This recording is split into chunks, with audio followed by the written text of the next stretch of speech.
नमस्कार, ASB news channel के सभी दर्शकों का बहुत बहुत स्वागत है। मैं हूं आपके साथ सपना मदेशिया। आइए रुख करते हैं आज की कुछ खास खबरों की ओर। शहीद मेले की स्मृति मंच पर अखिल भारतीय कवि सम्मेलन, वीर शहीदों को शब्दों से किया गया नमन। भारतीय स्वतंत्रता संग्राम के निडर आदिवासी एवं किसान शहीदों को समर्पित 54वें शहीद मेला ग्राम विकास प्रदर्शनी के अवसर पर शहीद स्मृति मंच पर अखिल भारतीय कवि सम्मेलन का भव्य आयोजन किया। कार्यक्रम का शुभारंभ सभी कवियों के द्वारा मां सरस्वती के चित्र पर दीप प्रज्वलन के साथ किया गया। कवि सम्मेलन में देश के विभिन्न जनपदों से पधारे सुप्रसिद्ध कवियों ने अपनी औजपूर्ण, भावपूर्ण एवं हास्य व्यंग से भरपूर रचनाओं से श्रोताओं को मंत्रमुग्ध कर दिया। सम्मेलन में यशपाल यश, डॉक्टर अंजना कुमार, डॉक्टर अजय अटल, रजनी सिंह अमनी, विख्यात मिश्रा, सबरस मरसीन, बीपी सिंह, मिलिंद बलराम सबरस तथा चेतन आनंद ने काव्य पाठ किया। कवियों की रचनाओं पर श्रोता बार बार तालियों से उत्साहवर्धन करते रहे। विशेष रूप से हास्य कविताओं ने माहौल को उल्लास से भर दिया। महंगाई बोली, अब मैं भी थक गई। नेताजी बोले, अरे रुको, अभी तो भाषण बाकी है। एकम्य हास्य प्रस्तुति पर श्रोता ठहाके लगाने को मजबूर हो गए। मोबाइल ने ऐसा जादू कर डाला है, पास बैठा इंसान भी अब दूर वाला है। बाहर से आए कवियों ने श्रोताओं की जागरूकता और संवेदनशीलता की खुले दिल से प्रशंसा की और कहा कि ऐसा रसिक श्रोता वर्ग किसी भी कवि के लिए सबसे बड़ी पूंजी होती है। कार्यक्रम के अंत में मेला समिति के द्वारा सभी आमंत्रित कवियों को माला, शॉल एवं शहीद मेले का प्रतीक चिन्ह भेंट कर भव्य स्वागत एवं सम्मान किया गया। कवि सम्मेलन ने शहीदों की स्मृति को शब्दों की श्रद्धांजलि अर्पित करते हुए पूरे मेले को साहित्यिक गरिमा से भर दिया। आज कब सम्मेलन हुआ है, किस तरीके से कब सम्मेलन में आपने भाग लिया, क्या कहना चाहते हैं? नमस्कार, मैं चेतन आनंद। कवि सम्मेलन बहुत अच्छा रहा। मैं पहली बार आया इस शहीद मेले में और मुझे मालूम हुआ कि ये 54वां शहीद मेला है और हर साल विभिन्न तरह के कार्यक्रम होते हैं, शहीदों को समर्पित कार्यक्रम होते हैं। और यहाँ भी माटी, देवर की माटी ऐसी शहीदों की माटी मानी जाती है और हिंदुस्तान में बहुत बड़ा स्वतंत्रता संग्राम में इनका योगदान रहा है। मैं शुभकामनाएं देता हूँ आदरणीय राज त्रिपाठी की, जो इसका संयोजक है, उनकी पूरी टीम को। इतने अच्छे कार्यक्रम को लगातार निरंतर करते आ रहे हैं और कवि सम्मेलन में वास्तव में मुझे आकर बहुत खुशी हुई यहाँ पर।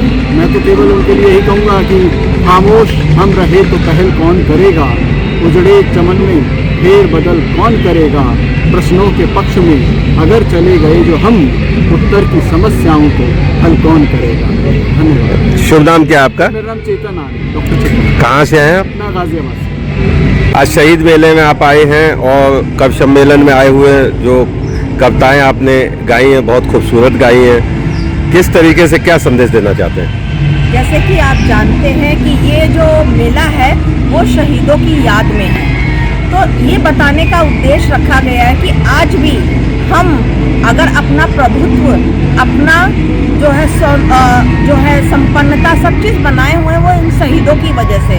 जो हम वीर गाथा गाते हैं कि हमारा देश महान है, अगर ये शहीद नहीं होते तो हम स्वतंत्र नहीं होते और आज हम लोग भारत देश महान का जो एक नारा लगाया जाता है वो नहीं कह पाते। तो हमारा सबसे पहले नमन इन शहीदों को है, इन शहीदों की शान में है। जैसे कि मैंने 4 पंक्तियां निवेदित की है कि बलिदान शहीदों का बेकार नहीं होगा, जो रक्त वहाँ है वीरों का बेजार नहीं होगा।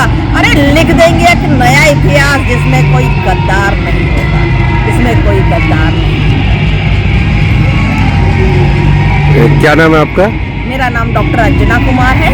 मैं कानपुर से आई हूँ और बड़ा ही सौभाग्यशाली बनती अपने को समझती हूँ कि इस मंच पर मुझे आने का सौभाग्य प्राप्त हुआ और एक सुंदर शाम का मुझे हिस्सा बनाया गया। उसके लिए सारे मेला कमेटियों को मेरा बहुत बहुत धन्यवाद और बेवर वासियों को बहुत बहुत धन्यवाद कि इन्होंने मुझे इतना सराहा और अपनापन दिया। और आपका भी धन्यवाद कि आपने मुझे इस लायक समझा, मेरे संदेश को लोगों तक पहुंचा रहे हैं, इसके लिए बहुत बहुत धन्यवाद आपका भी। आज शहीद मेले में आप आए हैं, कब सम्मेलन का आयोजन किया गया, उसमें आपने भाग लिया, तो कैसा लगा और क्या कहना चाहते हैं?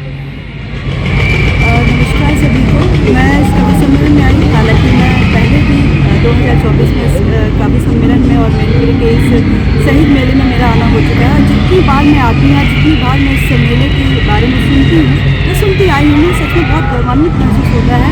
यहाँ पर इस मंच से जो कविताएँ होती हैं, जो कवियों की लेखनी की निकल के आती है, वो वाकई में अद्भुत है। सभी ने बहुत अच्छी प्रस्तुति दी, सभी ने एक से एक गीत पढ़े, एक से एक प्रस्तुति रही सभी की।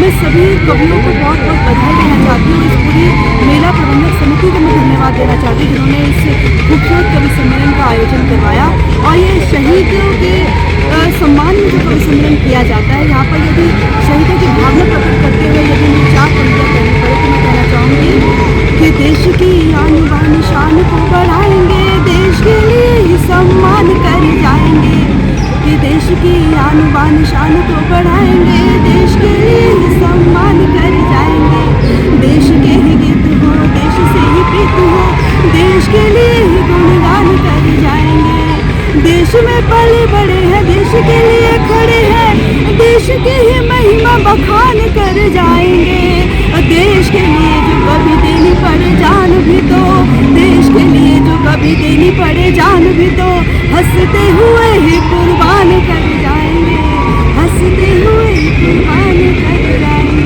पुनः आप सभी का बहुत बहुत आभार और इस पूरी मेला प्रबंधक समिति को मैं बहुत बहुत धन्यवाद देती हूँ। मुझे बहुत अच्छा लगा और उम्मीद है ये कार्यक्रम, ये आयोजन हर वर्ष जो होते आए हैं, निरंतर होते हैं, आगे भी यूं ही होते रहेंगे। बहुत बहुत शुभकामनाएं। शुभ नाम क्या है आपका?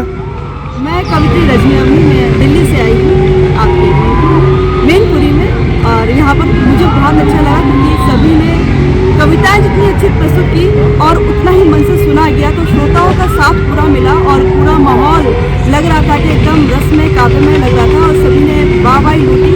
मैं सभी को विशेष रूप से पुनः मैं धन्यवाद देना चाहूँगी और मुझे बहुत अच्छा लगा, बहुत बहुत। तो आज की खास खबरों में फिलहाल इतना ही। कल फिर मिलेंगे कुछ और बड़ी खबरों के साथ। इजाजत दीजिए, नमस्कार।